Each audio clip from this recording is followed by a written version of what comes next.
Is it necessary to remember an unpleasant past, let alone accumulate such memories? There once was a man people barely noticed, and yet, if you looked closely, you'd realize something about him felt off. His name was Mark. Nothing about him stood out at first glance. Just an ordinary guy walking through life like everyone else, calm face, quiet presence, slightly tired eyes. But behind that ordinary appearance, he carried something unusual, something no one could see.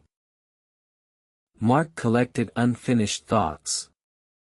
Yes, unfinished words, unspoken feelings, conversations he never had.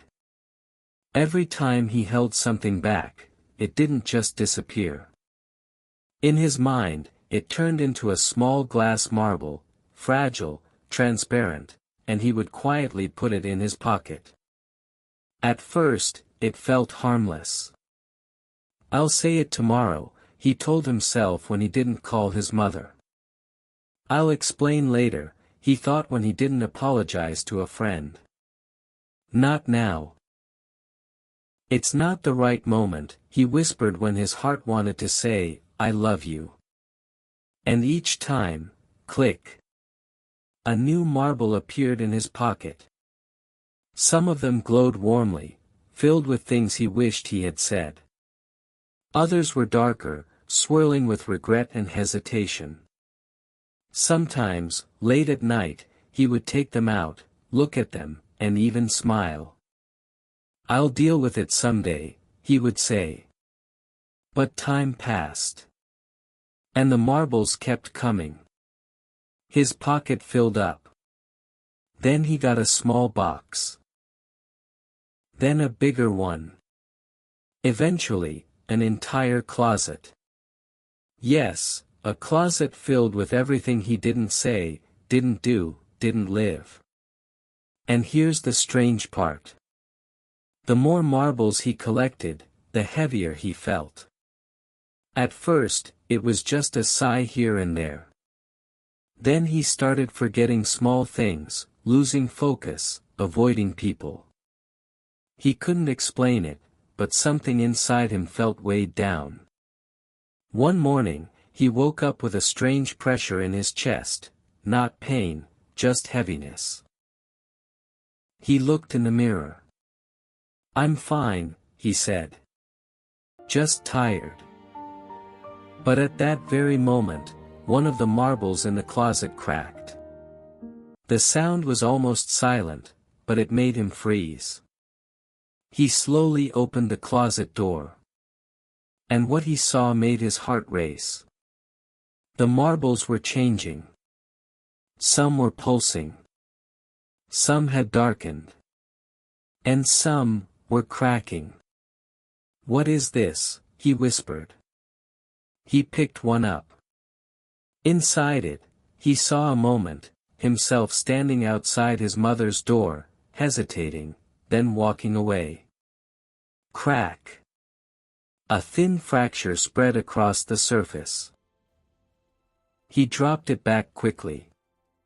"It's nothing, just my imagination," he said, trying to convince himself. But from that day on, everything changed. He started hearing them. Yes, the marbles began to whisper. "Say it. Go back. Fix it. Why didn't you speak?" At first, it was faint, almost ignorable. But every day, the voices grew louder. He tried everything to distract himself. Music. Work. Endless scrolling. Anything to avoid the silence. But the moment things got quiet, they came back. "You promised. You could have. I was waiting. Why not now?" One evening, he snapped. "Enough," he shouted, throwing the closet open. And then, something unbelievable happened. All the marbles started vibrating. The room filled with a sharp, fragile ringing, like thousands of tiny bells shaking at once. Mark stepped back, his heart pounding. I'll fix it later, he muttered. But one marble fell. And shattered. And from it, came a voice. Real. Clear. Alive. I just wanted you to listen, Mark froze. It was his friend's voice, someone he hadn't spoken to in years. Then suddenly, one by one, the marbles began to fall. Crash. Shatter. Voices. The room filled with everything he had never said, never heard, never allowed himself to feel. I missed you. That hurt. I was waiting. You could have stayed. He covered his ears, but it didn't help. The voices weren't outside anymore. They were inside him. He ran out of the apartment, stumbled down the stairs, rushed into the street. Breathing felt impossible. It was as if everything he had postponed for years, had finally caught up with him. He collapsed onto a bench, head in his hands. And for the first time in a long time, he cried. Not quietly. Not politely. But deeply, honestly, uncontrollably. Tears streamed down his face, and with them, something heavy began to loosen. Someone sat down beside him. Carrying something heavy. A calm voice asked. Mark looked up. An older man sat next to him, eyes kind, smile gentle. You wouldn't understand, Mark said. Try me, the man replied. Sometimes words are lighter than silence. Mark let out a dry laugh. That's exactly the problem. I've been silent for too long. The man nodded. And now your silence is speaking back to you. Mark froze. A quiet moment passed. Thoughts and feelings are like letters, the man said. If you don't send them, they start to rot inside you. Mark smirked. Then I've got a whole mailbox full of them. The man chuckled. Then maybe it's time to open it. How? Mark snapped. It's too late. There's too much. The man looked him straight in the eyes. It's only too late when you stop feeling. And you still feel. So it's not too late. Those words hit him hard. Start with one, the man added. Not everything at once. One call. One, I'm sorry. One, thank you. One, I was wrong. Mark took a deep breath. That's hard. Of course it is, the man smiled. But carrying all that? That's harder. And in that moment, something clicked. Mark realized. He wasn't tired of life. He was tired of carrying everything he never allowed himself to live. The next day, he did something he had avoided for years. He called his mother. His hands were shaking, his heart racing. Hello? Her voice came through. And suddenly, all the prepared words disappeared. He simply said, Hey. I missed you. Silence. Then a soft, trembling reply. I missed you too, and at that very moment. One marble in the closet disappeared. No crack. No sound. Just, gone.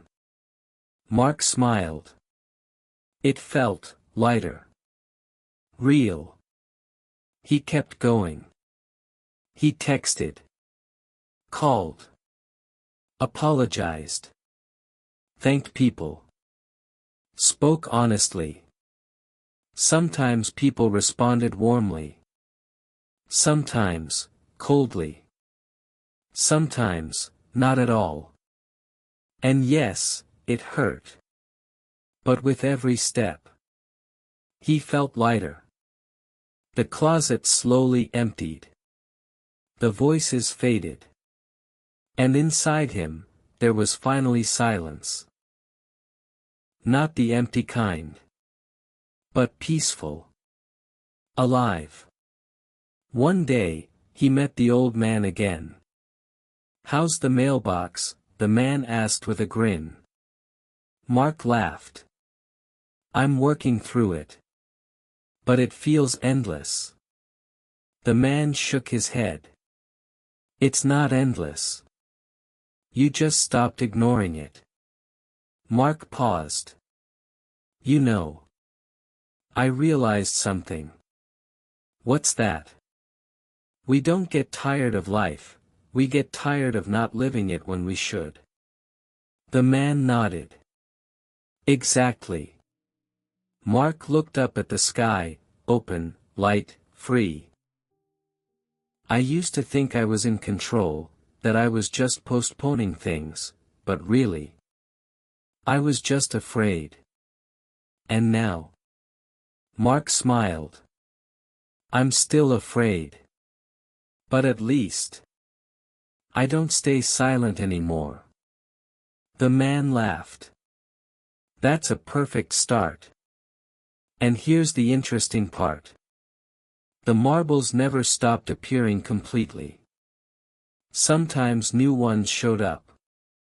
But now, Mark didn't store them away. He acted immediately. He spoke. He felt. He lived. And the marbles disappeared almost instantly. No weight. No pressure. Because they no longer became a burden. They became part of life. So now, let me ask you something. How many marbles are you carrying right now? How many words have you left unsaid? How many feelings have you postponed? How many times have you chosen later instead of now? Do you really think there will be a perfect moment? Spoiler, there won't. Life is happening now. Not tomorrow. Not someday. Right now. Call someone. Text them. Say it. Apologize. Thank them. Do something. Because one day, too many unspoken things can become too heavy. And then, you won't be carrying them anymore. They'll be carrying you. So the question is still the same. Are you living now? Or still carrying what you should have let go of long ago? Think about it. And take one small step, today. Tell me, how do you feel about your unpleasant moments?